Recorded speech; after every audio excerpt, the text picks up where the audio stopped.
Yo mga idol, musta? Mandarag mga sports kasi nga pala.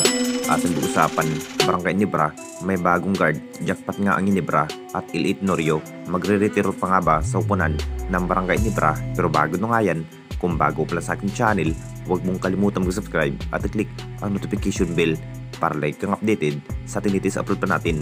So handa na nga rin ang upunan ng Barangay Nibra makipaglaban sa Commissioner Cup.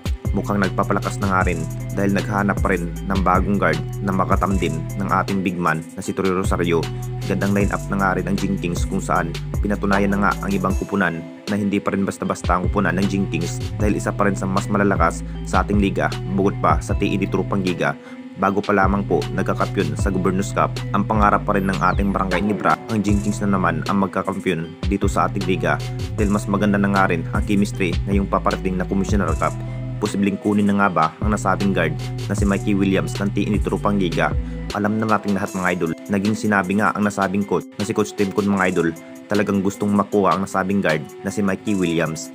Hindi naman natin alam mga idol kung manghihingi pa nga ba ang isang Mikey Williams ng malaking salary tulad nga sa contract issue ng TNT Tropang Giga. Hindi na rin hawak ng TNT Tropang Giga itong si Mikey Williams. Talagang kung anong oras kung makapagdesisyon ang upunan ng Barangay Nibra mapupunta si Mikey Williams sa kanilang kamay. Hindi na rin biro sa bawat scoring machine itong si Mikey Williams mga idol.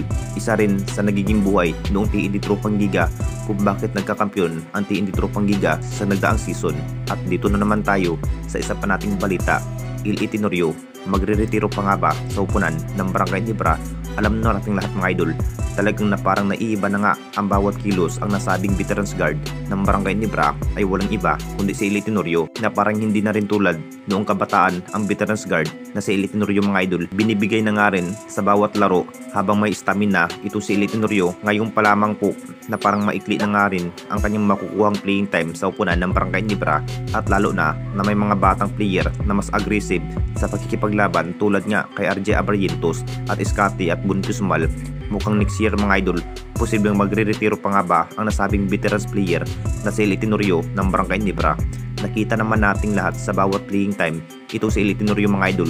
3 minutes lang ang kanyang makukuha playing time. Ang mas pinukos bilang guard ng Barangay Nibra ito si RJ Abarrientos mga idol, dahil may edad na nga rin ang veterans player na si Elite Norio.